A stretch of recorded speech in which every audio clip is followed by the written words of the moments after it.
통상적인 정당 활동이 어떤 것인지, 그리고 마지막으로 국회의원 선거 때 이제 선거운동 방법 요 위주로 설명드리겠습니다. 추천 또는 지지함으로써 국민의 정치적 의사 형성에 참여함을 목적으로 하는 국민의 자발적 조직이다.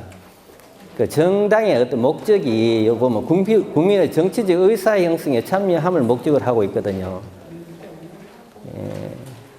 이게 이제 정당은 어떤 국민의 다원적인 어떤 정치적 의사를 유도 통합해가지고 결국에는 이제 국가 정책 결정하는데 어떤 영향을 미칠 수 있는 그런 규모의 어떤 정치적 의사를 형성하고 있다고 보면 되거든요. 그게 정당의 아마 가장 제일 중요한 기능이 아닌가 그런 생각이 들고요. 예, 정의에서 보면은 이제 공직성 후보자를 추천하고 그 다음에 이제 제일 중요한 국민의 정치적 의사 형성에 참여. 이런 기능을 정당이 못하면은 정당의 어떤 등록 취소 사유가 됩니다. 이제 선관위에서 이런 요건이 안 되면은 어떤 등록 취소 절차를 밟을 수 있거든요. 그러니까 공직성 후보자를 추천 못하는 경우, 그러니까 이제 최근 4년 동안 공직선거에서 후보자를 한 명도 추천을 못하는 경우, 그건 이제 그 대통령 선거나 아니면 기초의원 선거나 각종 재보궐선거 말고 대상 선거가 임기 만료에 의한 국회의원 선거하고 또 임기 만료에 의한 지방자치단체 장이나 광역의원 선거, 이 선거에서 최근 4년 동안 한 선거구에라도 후보자 한 명도 출마를 한 명도 못하면은 등록 취소 사유가 되거든요. 그리고 국민의 정치적 의사 형성에 참여하는데 그 필요한 최소한의 조직을 또 못 구성하는 경우, 그러니까 어떤 게 있나 하면은 시도당에 그 법적 당원이 그 지역 안에 주소를 둔 1000명 이상 있어야 되거든요. 그래, 그거를 이제 법적 당원을 확보하지 못한 경우, 그거는 시도당이 등록 취소 사유가 되고, 그러니까 중앙당 같은 경우에는 최소한 창당하려고 하면은 전국에 5개 이상 시도당이 있어야 되거든요. 그 요건을 충족하지 못한 경우, 이런 경우 이제 등록 취소 사유가 됩니다. 정당은 현재 이렇게 구성되어 있거든요. 중앙당 있고 그 밑에 최소한 5개 이상 시도당이 있어야 됩니다. 그리고 시도당의 어떤 하부 조직으로 당원협의회가 이렇게 되어 있고요. 중앙당부터 말씀드리면 중앙당은 이제 수도에 소재해야 된다고 이렇게 되어 있습니다. 수도가 서울이지 않습니까? 그 중앙당은 서울이 소재해 있어야 되고, 시도당은 5개, 시도당은 그 시도당 구역 안에 주소를 둔 당원이 1000명 이상 있어야 됩니다. 그게 이제 법정 당원이라고 하는데요. 그 밑에 이제 당원협의회. 당원협의회는 사무소를 못 두거든요, 사무소. 옛날에 요 당원협의회하고 비슷한 그 규모가 지구당이라고 있었죠, 지구당. 아마 다 아실 겁니다. 지구당이 아마 2004년도에 정당법이 개정되면서 없어졌거든요. 그때는 이제 어떤 고비용 정치 구조를 개선하고자 하는 그런 취지에서 지구당이 없어졌는데, 그 지구당이 있을 때 정당의 어떤 핵심 조직은 중앙당하고 지구당이랐습니다. 지구당 그 당시에 이제 국회의원 선거구 단위로 뒀거든요. 그 다음에 이제 임의 조직으로 시도에 당 지부가 있었고, 구시군에 당 연락소가 있었고, 근데 지금은 이제 필수 조직이 중앙당하고 시도당입니다. 정당이 구성되기 위해서는, 성립되기 위해서는. 그러고 임의 조직으로 이제 당원협의회가 있는데, 당원협의회는 지금 둘 수 있는 게 뭐 국회의원 지역구 단위라든지 자치구시군 단위라든지 읍면동 단위라든지 이렇게 둘 수 있습니다. 그 대신 그 지구당 같은 경우 사무소 둘 수 있었는데 당원협의회는 사무소를 못 두고요. 그 대신 예를 들어 가지고 뭐 당원협의회 뭐 대표자 분이 이제 운영하는 개인 사무실, 아니면은 뭐 당원의 어떤 개인 사무실, 아니면은 당원 중에 이제 지방 의원이 계시면은 의원 개인 사무실에 그 행정 장비 있잖아요. 뭐 팩스라든가 전화라든가 이런 걸 이용해 가지고 당무 연락은 가능해요. 그거는 이제 사무소 설치로 안 본다는 우리 선례가 있기 때문에 그 정도는 해도 그 법에 위반되는 건 아니다 이렇게 말씀드리고요. 정당의 합당에 대해서 말씀드리겠습니다. 합당은 두 가지 종류가 있거든요. 신설 합당이 있고 흡수 합당이 있고, 신설 합당은 당연히 이제 어떤 두 개의 당이 새로운 그 정당이 되는 거고, 흡수 합당은 두 개 중에 한 정당이 다른 정당에 이제 흡수되는 거, 그 말 그대로입니다. 예, 그런데 이제 정당이 합당이 되면은 권리하고 의무 관계가 있잖아요. 그건 당연히 다 승계가 되는 겁니다. 그 중에서도 그 당원의 어떤 자격. 그러니까 나는 C당에 입당 안 하고 A당에 입당했다. 근데 결국은 A, B가 합당해가지고 예를 C당이 됐다 그러면 A당이라든가 B당 기존의 이 당원은 당연히 C당의 당원이 되는 거거든요. 이 정당이 계속 이렇게 한 정당으로 가만히 있지는 않지 않습니까? 세월이 지나면서 합당되기도 하고 당명이 바뀌기도 하고 이렇게 변천을 하는데, 정당법에 한 사람이 두 개 이상의 정당에 가입 안 되도록 돼 있거든요. 그 벌칙도 있습니다. 벌칙도 뭐 1년하고 뭐 100만 원인가 그래 벌칙도 있는데, 이게 제일 안타까운 게 이제 후보자 출마하시는 분 중에 이제 후보자 등록이 다 끝나면 저희들 각 정당에 당적 의뢰를 다 하거든요. 의뢰를 하면은 무소속으로 출마하셨는데 당적이 있는 경우, 뭐 또 아니면 다른 정당에 이중 당적으로 되어 있는 경우, 이게 가끔씩 나옵니다. 그럴 경우에는 이제 방법 없이 등록 취소라 해요. 등록 취소고, 기타금 납부하신 것도 못 돌려받고, 그런 안타까운 일이 있는데, 하여튼, 앞으로 뭐 뜻이 계신 분들은 이제 이중 당적 안 되니까, 그것도 법에도 위반되고, 그거 꼭 확인하셔야 될 겁니다. 그런 말씀드리고요. 현재 우리나라 정당이, 여기는 9월 16일 현재인데, 34개거든요. 34개고, 제가 어제 중앙선관위 홈페이지에 들어가 보니까 그때도 똑같이 34개인데 이 중에서 이거 바뀐 정당도 있어요. 새로 추가된 정당도 있고 없어진 정당도 있고, 현재는 이제 34개입니다. 34개고 지금 창당준비위원회도 이제 중앙선관위에 신고된 게 한 10개 되더라고요. 10개. 이렇게 되고. 당명 중에 익숙한 당이 있을 겁니다. 없어졌는데 뭐 이렇게 생각하실 수도 있는데, 정당 명칭 사용에 대해서 말씀드리면은 헌법재판소 어떤 결정에 따라 가지고 해산된 정당이 있죠. 그 정당 명칭과 똑같은 명칭은 앞으로 이제 정당 명칭으로 이제 사용이 아예 안 되고요. 그 다음에 등록 취소된 정당, 선거관리위원회에서 아까 제가 말씀드렸다시피 공직선거에서 후보자를 추천 못하거나 아니면은 정당의 어떤 국민 의사, 정치 의사를 형성하는데 필요한 최소한 조직 확보하지 못한 그간에 뭐 시도당이 5개 안 되다든가 시도당의 법定당원이 1000명 안 되다든가 이런 경우, 이런 취소된 정당 있죠. 취소된 정당의 명칭은 그 취소된 날로부터 다음에 임기 만료에 의한 국회의원 선거가 있는 선거일까지는 사용 못하고 그 이후로는 사용 가능하고, 그 외에 뭐 당명이 변경되거나 아니면 뭐 자진 해산하거나 이런 정당의 명칭은 바로 사용이 가능하다, 이런 말씀드리고, 정당이 이제 생겼다가 취소됐다가 막 그러잖아요. 그래서 정당 생기는 경우는 우리 헌법상 정당 설립은 자유거든요. 일정한 요건만 갖춰지면 정당 설립 자유입니다. 일정한 요건이 국민의 어떤 의사 형성에 참여하는 그 조건이거든요. 그러니까 정당이 설립하려고 하면 일단은 중앙당이나 시도당 마찬가지인데 이제 창당준비위원회를 구성하잖아요, 그죠? 발기인으로 창당준비위원회를 구성해가지고 창당 활동을 합니다. 창당 활동이 그러니까 당원도 확보해야 되고, 시도당 같은 경우에는 그 다음에 이제 법정 시도당도 있어야 되겠고, 그 다음에 또 어떤 재정도 확보해야 되겠고, 이런 게 이제 창당 활동인데, 창당 활동을 해가지고 이제 창당 대회를 개최해가지고 이제 중앙선관위에 등록하면 그 등록 정당으로서 성립되거든요.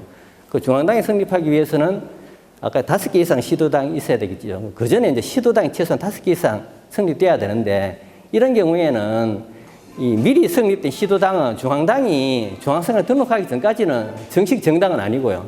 그때는 정식 정당은 아니고 중앙선관위가 중앙당 창당준비위원회가 중앙선관위에 등록할 때 그때부터 이제 다 정당으로 인정되는 겁니다. 그리고 정당의 소멸을 말씀드리면은 소멸은 아마 4가지 있는 것 같아요. 그러니까 헌법재판소 결정에 의해서 해산되는 정당이 있고, 그다음에 자진해산, 그 해당 정당의 대의 기관에서 어떤 결의로서 자진해산하는 경우, 그다음에 등록 취소, 선관에서 하는 거죠. 아까 말씀드린 그 내용이고, 그다음에 이제 상급 당부에서 하는 게 있습니다. 중앙당이나 중앙당 창당준비위원회에서 시도당 창당 승인을 취소하는 경우가 있거든요. 그런 경우, 그게 이제 등록 취소 사유입니다. 그 정당은 생겼다가 소멸했다가 이렇게 많이 하는 것 같습니다. 당원의 자격 말씀드리면, 당원이 되려고 하면 조건이 국회의원 선거권이 있는 사람이라 해야 되거든요. 국회의원 선거권이 있으려고 하면 19세 이상의 국민이라는 요건이 있어야 되지 않습니까? 당원이 될 수 있는 자격이 그렇고, 예외가 공무원이나 공무원 신분을 가진 자는 당원이 될 수 없고, 사립학교 교원은 당원이 될 수 없다, 이렇게 되어 있는데, 근데 공무원 중에서도 될 수 있는 공무원이 있고, 사립학교 교원 중에서도 될 수가 있는 교원이 있습니다. 그건 뒤에 설명드리겠습니다. 요 당원이 될 수 있는 경우인데요. 단체장, 국회의원 및 부호장 비서, 요 다 공무원이잖아요. 그죠? 공무원인데 요 당원이 될 수 있는 경우고요. 밑에 대학교 교수도 국립대 교수 같은 경우 공무원이잖아요. 그죠? 공무원인데도 당원이 될 수 있고, 사립대학교 교수도 당원이 될 수 있습니다. 아까 전에 보면 사립학교 교원에 있죠. 교원 중에서도 교수는 당원이 될 수 있고, 교사는 당원이 될 수 없고, 그러니까 국립이든지 사립이든지 다 교수는 당원도 될 수 있고, 또 선거운동도 가능하고, 그 신분을 가지고 있으면서도요. 그러면 교사는 당원도 못 되고, 선거운동도 못 하고, 예, 현재 그래 되어 있습니다. 그럼 지방공사공단, 또 다, 공무원도 아니기 때문에 당원이 될 수 있고요. 그럼 통리반장도 당원이 될 수 있거든요, 당원이. 근데 통리반장은 선거운동은 안 되잖아요, 그죠? 선거운동. 그럼 통리반장이 선거운동은 못 하는데 당원이 될 수 있으면 당원으로서 할 수 있는 게 어떤 게 있느냐. 그러니까 정당에서 이제 당내 경선을 하면은 통리반장도 당내 경선 선거인이 될 수 있고요. 그 다음에 경선 운동할 때, 당내 경선도 제가 보면 2가지가 있는데, 당원들만 대상으로 하는 당내 경선이 있고, 그 다음에 국민이 참여하는 국민 참여 당내 경선이 있는데, 당원들만 대상으로 하는 당내 경선 때는 통리반장도 경선 운동을 할 수 있고, 국민 참여하는, 일반인도 참여하는 당내 경선에서는 안 되고, 그렇습니다. 그리고 통리반장 다 아시겠지만 선거운동 못 하잖아요. 근데 사직해야 되는 경우 있거든요. 선거사무장, 연락소장, 선거사무원, 회계책임자, 투표참관인, 사전투표참관인, 이런 선관위에 신고하는 그 신분이 있거든요. 통리반장이 그런 신분으로 참여하려고 하면은 선거일 전 90일까지 사직을 해야 됩니다. 그 90일 지나가지고 사직하더라도 그런 신분을 할 수 없고요.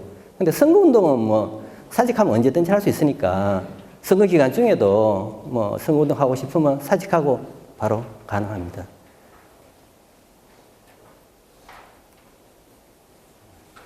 당원이 될 수 없는 사람 신분이거든요.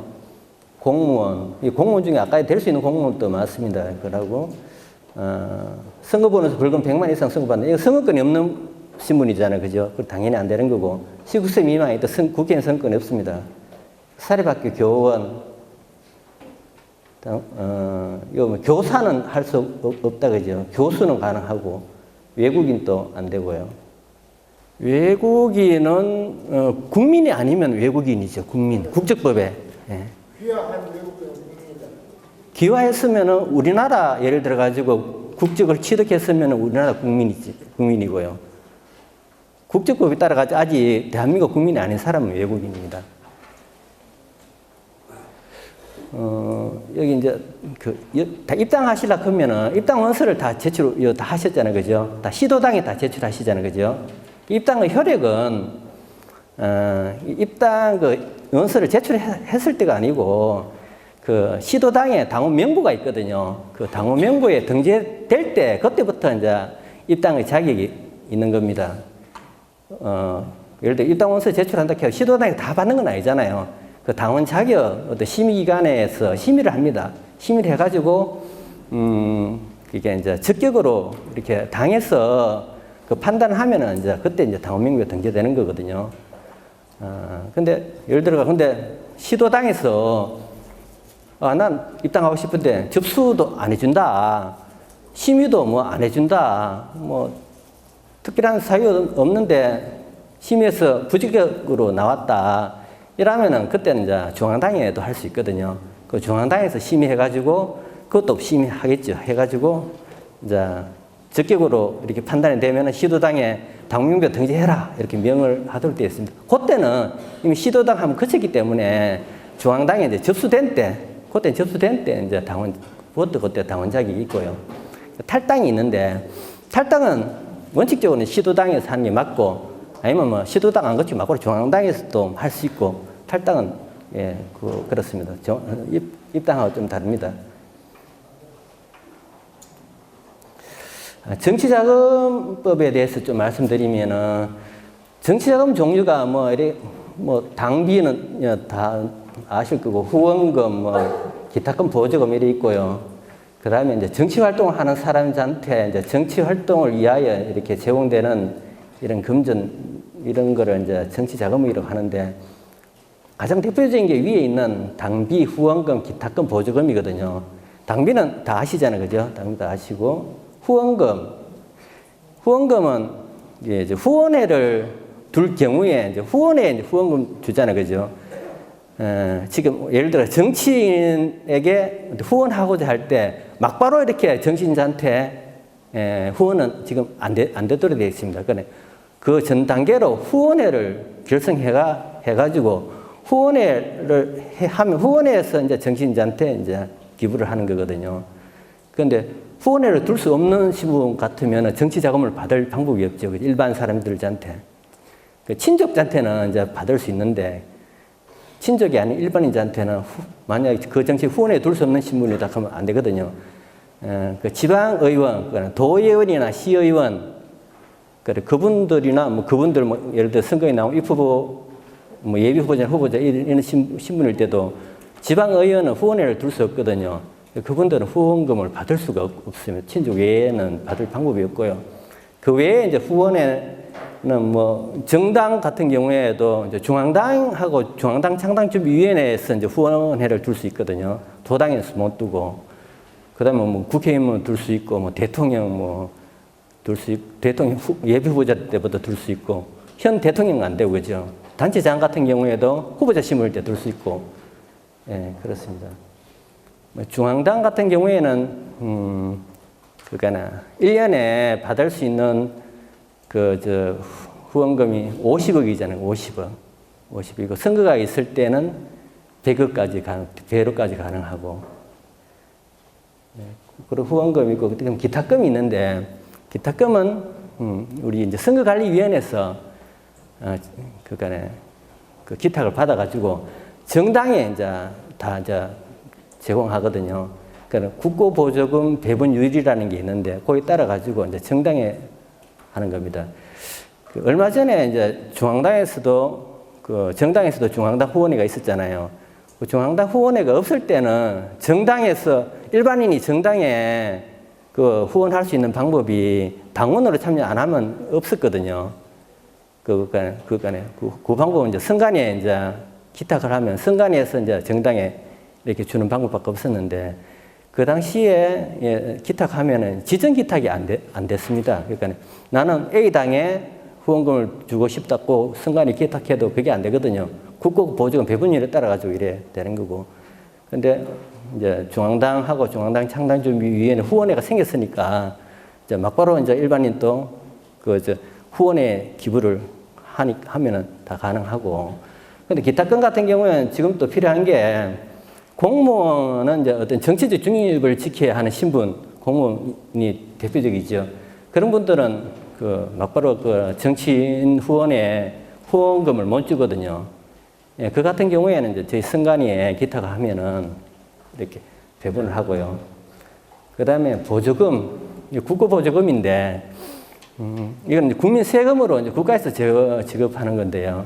정당에. 예. 대표적인 종류가 네 가지가 있습니다. 경상보조금 해가지고 매 분기마다 이제 제공하는 거, 이제 선거하고 상관없이 이제 제공하는 거. 선거보조금은 이제 선거가 있을 때 정당이 지급하는 거고, 그 다음에 이제 공직선거 후보자, 여성 추천 보조금, 장애인 추천 보조금이 있습니다. 그런 게 있고요. 보조금은 이제 국고보조금을 예를 들어 가지고 배분율을 말씀드리면 예를 들어 100억을 각 정당에 배분한다 하면은 국회에 이제 교섭단체를 구성한 정당이 있잖아요. 그죠? 자당 추천 의원이 20명 이상이 되면 이제 교섭단체를 구성할 수 있는데 그 교섭단체를 구성한 정당한테 예를 들어 50억 전체 국고보조금이 있다 하면 딱 잘라가도 50억을 교섭단체 구성한 정당한테 n분의 1 나눠가지고 똑같이 이렇게 배분하거든요. 그럼 나머지 이제 50억 가지고 모든 정당에 대해 가지고 국회 의석수라든가 아니면 이제 선거에서 정당의 득표수 비율 여러 따져가지고 다 지급합니다. 어떤 교섭단체 구성할 수 있는 정당이 되느냐 안 되느냐에 따라 가지고 국고보조금 비율이 많이 차이 나고요. 작년 같은 경우에는 한 884억이 작년 지방선거 있었잖아요. 884억이 국고보조금을 지급됐던데 그때 이제 더불어민주당 같은 경우에는 제일 많이 당연히 의석수 제일 많게 받았는데 한 300억 가까이 그래 이제 배분됐대요. 그리고 기타금은 저희 선관위에서 1년에 작년 같은 경우에 한 20억 정도 이렇게 기타 받았고요. 그 전 두 해는 한 40억까지 40억 이렇게 기타 받았고 그렇습니다.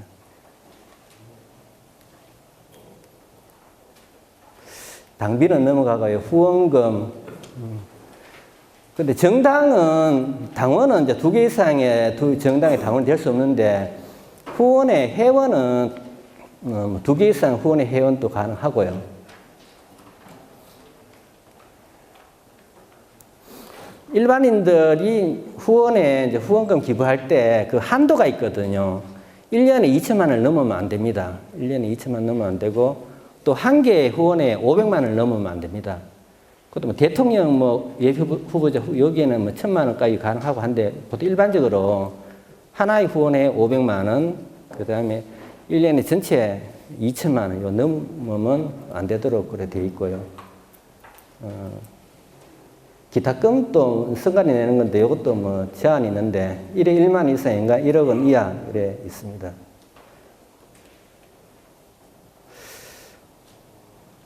이제 개인이 이제 정치자금 기부할 수 있는 경우 이렇게 쭉 되어 있는데 정당에 이제 당비를 내는 경우, 선관위에 기타금을 내는 경우, 정치인한테 후원회가 있는 경우에는 후원금 내고 후원회 내는 거죠.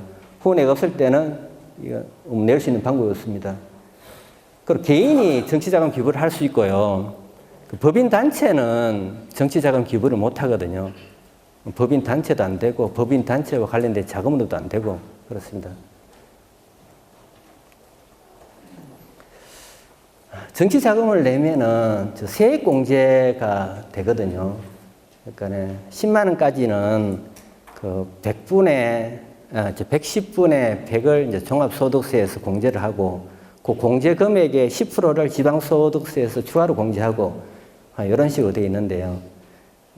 결론적으로 말하면 10%를 10만 원을 예를 들어 정치자금 냈다 하면은 한 99,999원 이래 됩니다. 100만 원은 25만 원 정도, 500만 원 기부 시 한 90만 원 정도 공제가 됩니다. 정당을 설립하기 위해서는 창당준비위원회가 결성이 되고 창당준비위원회는 발기인으로 구성되잖아요. 그 발기인은 그 정당의 당원이 아니거든요. 정당을 설립하기 위해 가지고 그 발기인으로 구성되는 창당준비위원회가 있어야 되기 때문에 창당을 활동하는 분이고 정당의 당원은 아니거든요. 정당 설립하기 전이니까. 그러니까 당원이 있는데 그 당원이 창당준비위원회 발기인이 되는 것은 그건 가능하다. 그런데 만약에 그 창당준비위원회가 중앙당에 등록해가지고 지금 당원이 되면은 그때는 안 되겠죠. 그때는 탈당을 하든지 뭐 해야 됩니다. 입당원서 제출이 어떤 효력인데요. 보통은 직접 이렇게 페이퍼로 제출하거나 아니면은 우편으로 제출하거나 그러잖아요. 그죠? 그건 다 유효한 거고. 그 다음에 이제 팩스라든가 스캐너로 이렇게 전송하는 경우 있잖아요. 그것도 위법은 아니고 그 정당에서 판단하도록 했습니다. 정당에서 가능하면은 그냥 가능한 거고, 정당에서 그걸 인정 안 하면 안 되는 거고. 근데 이제 요건데 그걸 사진 촬영해가지고 그거는 SNS로 이제 전송하는 거. 이게 이제 전자적 이미지 형태 입당원서잖아요. 이거는 위변조가 가능하기 때문에 진보성 확인이 어렵다 해가지고 이거는 지금 인정 안 하고 있습니다.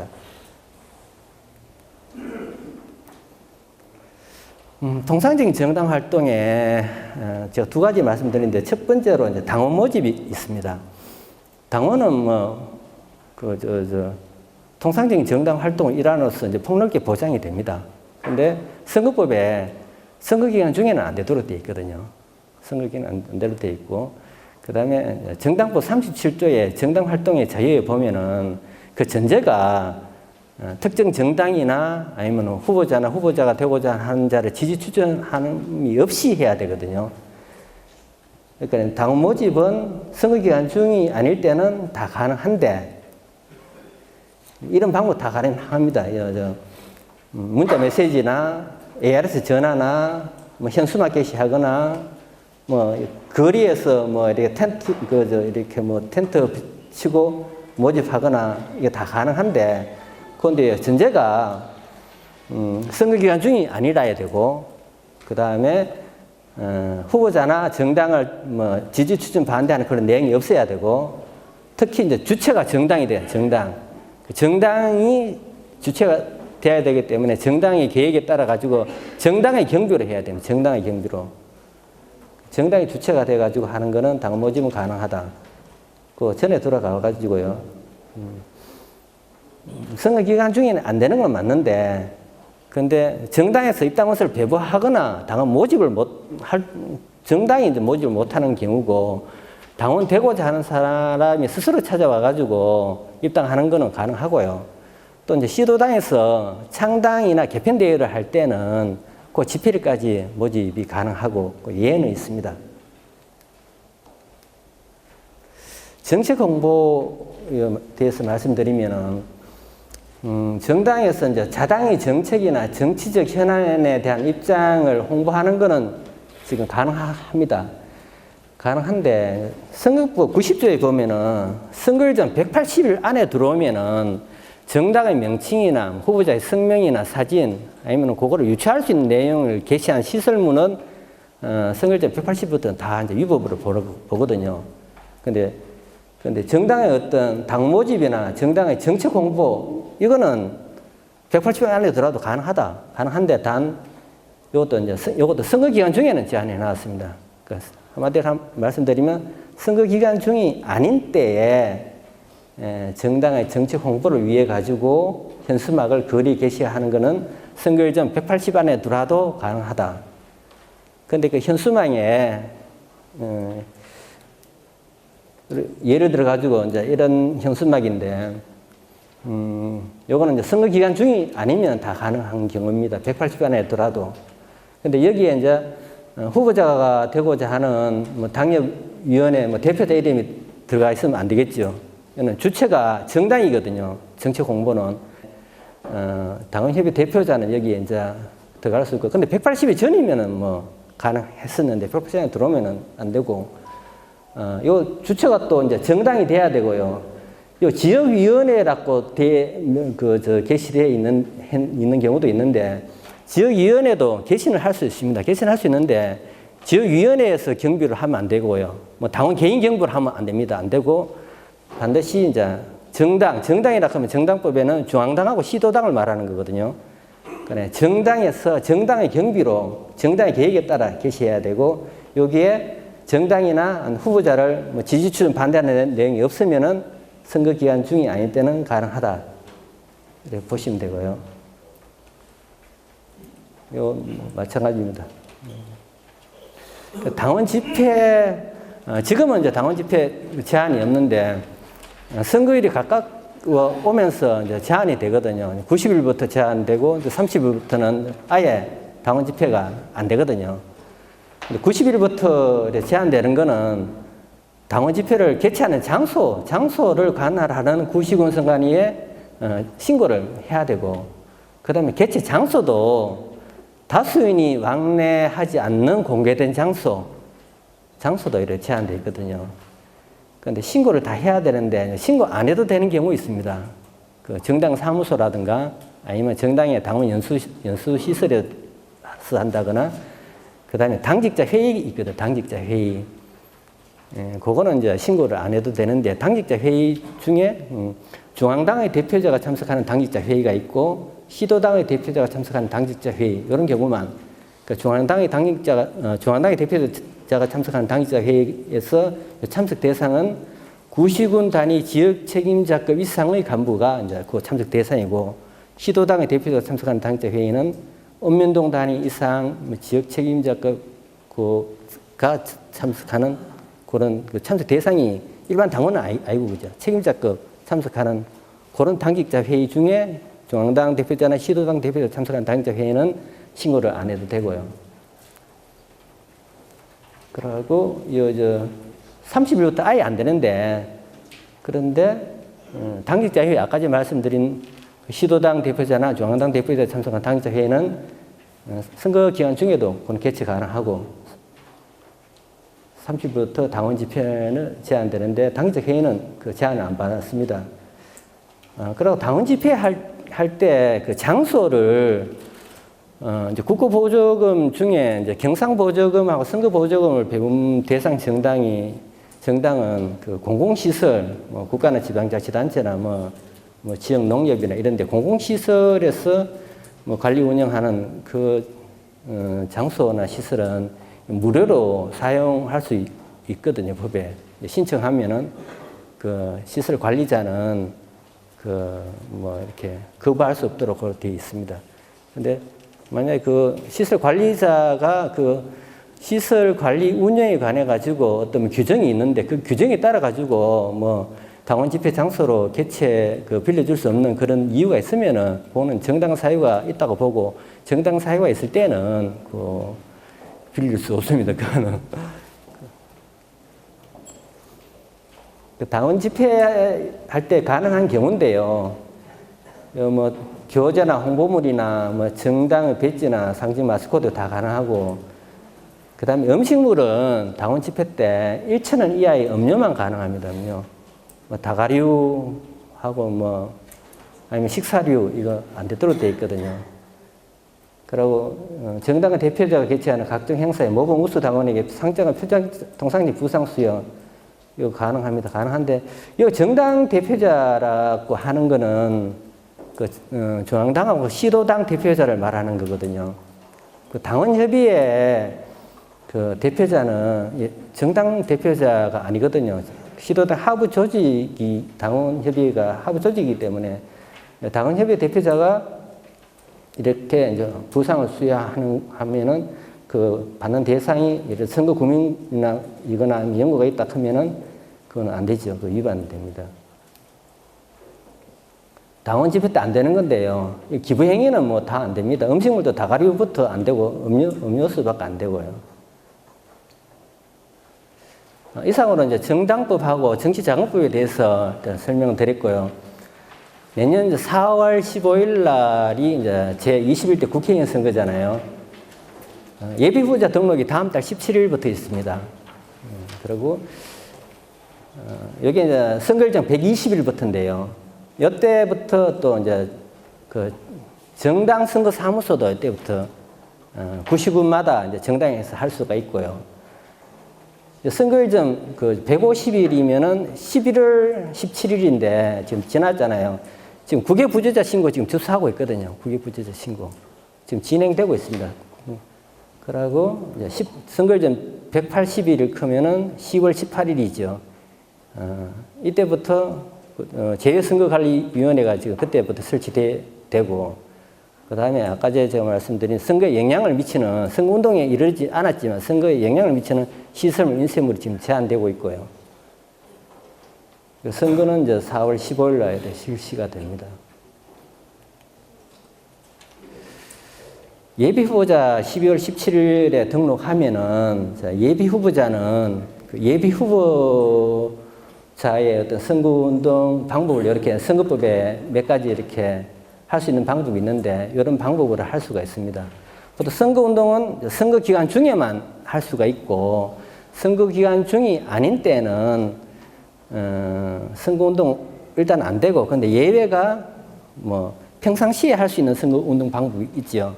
뭐 문자 메시지나 그 전자우편이나 뭐 홈페이지나 뭐 SNS 이런 거는 평상시에 다 할 수 있는 선거운동 방법이니까 그거는 일단 할 수 있고, 그거는 예외를 하고, 그 외에는 이제 선거운동 기간 중에만 해야 되는데, 예비후보자로 등록하면 예비후보자는 이런 방법으로도 선거운동 할 수 있다.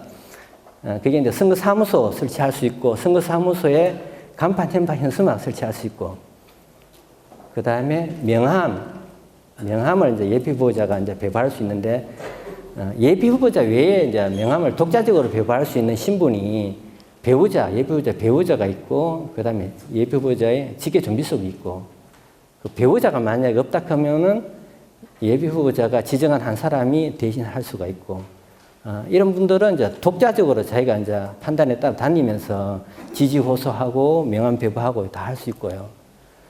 근데 예비후보자하고 직계준비속 배우자 외에 이제 명함을 돌릴 수 있는 경우는, 예비후보자 되면 선거사무장 신고할 수 있고 선거사무원 신고할 수 있거든요. 이제 그분들은 예비후보자와 함께 다닐 때 이제 할 수가 있고, 그 다음에 예비후보자가 함께 다니는 사람 중에 지정한 한 사람은 명함을 배부할 수 있고, 그 명함 배부할 수 있는 사람이 이렇게 제한되어 있습니다. 그리고 예비후보자 때는 명함 배부할 수 없는 장소도 있거든요. 예를 들어 가지고 선박 안이라든가 배 안이라든가 뭐 비행기 안이라든가, 아니면 그 뭐 공항이나 뭐 터미널 그 개찰구 그 안이라든가, 아니면은 뭐 극장, 뭐 종교시설, 뭐 병원 안, 이런 데는 그 예비후보자가 명함을 배부 못 하거든요. 근데 후보자가 되면은 그거는 명함 배부할 수 없는 장소가 이제 제한 안 받습니다. 코별 방문만 안 이르면은 명함은 다 배부할 수 있다. 그래 말씀드리고요.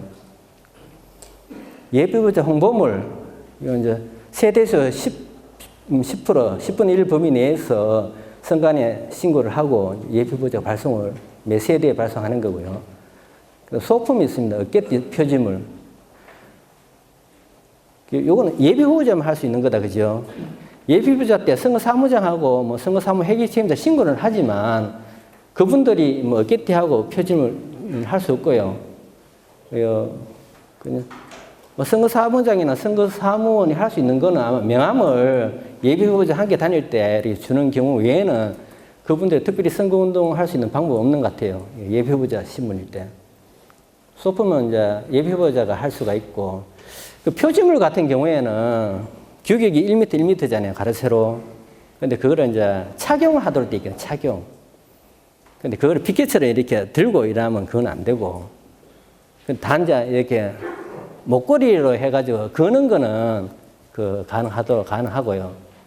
근데 걸다가 여기 그 예를 들어가지고 뭐 사각형으로 만들었다 하면 목에 걸 수 있는 형태로 만들었다 하면 그거를 땅에 놔두는 경우 있죠. 이렇게. 아니면 뭐 옆에 세워놓거나. 이거는 착용이 아니기 때문에 그거는 허용되는 방법이 아니거든요. 저번 지방선거 때 이거를 뭐 사건이 돼가지고 사직기관에 어떤 고발된 건이 있더라고요. 근데 그것도 뭐 기소가 돼가지고 1심에서 일단은 판결 났는데 그것도 50만 원, 벌금 50만 원이 나왔더라고요. 하여튼 그것도 위반입니다. 하여튼 착용을 해야 됩니다. 그 다음에 전화, 송수하자 간 직접 통화, 직접 통화하는 방법만 허용하거든요. 그것도 다른 사람은 안 되고 예비 후보자만 가능합니다. 다른 사람은 전화로 안 되고요. 일반인들이 할 수 있는 경우는 뭐 문자라든가 홈페이지라든가 전자우편, 그 외에는 안 됩니다. 이제 그 다음에 이제 후보자 신분으로 들어와 가지고요. 이제 후보자 때도 이제 선거사무소를 할 수 있고 할 수 있는데 예비 후보자 때는 간판, 현판, 현수막만 할 수 있었는데 지금 후보자 때는 뭐 선거 불법 선거 공보 이런 거 사진, 후보자 사진 이런 데 부착 가능하고요. 거리 현수막도 이제 후보자 때는 수량이 읍면동수의 2배 이내고 규격이 제한되어 있고 재질이 천으로 이렇게 제한되어 있고 그다음 게시 장소가 뭐 읍면동마다 2매 이게 아니고 뭐 한 장소에 뭐 여러 매 걸어도 되고 예를 들어 선거인이 뭐 우리 지역 말고 다른 지역으로 뭐 이렇게 왕래가 많다 하면 그 지역에 선거 벗어나는데도 게시는 가능합니다. 그렇지 우리 선거관리위원회에서 표지 주잖아요. 그죠? 다 붙여가지고 하셔야 되고. 또 현수막은 뭐 예를 들어 가지고 뭐 좀 찢어졌다거나 아니면은 내용을 다른 거로 바꾸고 싶다거나 이러면 교체도 가능합니다. 교체. 이게 이제 득표수가 10% 이상 되거나 15% 이상 되면은 50%, 100% 보존하잖아요. 교체하는 것도 보존도 다 되거든요. 그러니까 예를 들어 교체나 뭐 이렇게 하실 때는 그 자료, 교체했는 자료 그걸 다 챙기셔야 됩니다. 예. 그 다음에 후보자 선거운동 방법이 선거벽법, 선거공보, 후보자 명함. 후보자 명함은 예비 후보자 때와 똑같습니다. 그 호별 방문에 아니면 다 가능하고요. 공유도 연수 대담 차량 같은 경우는 녹음기 녹화기는 시간이 9시까지 가능하고요. 그 다음에 차에 부착된 확성장치는 저녁 10시까지 가능하고, 이제 휴대용 확성장치 11시까지 가능하고, 시간이 좀 다릅니다.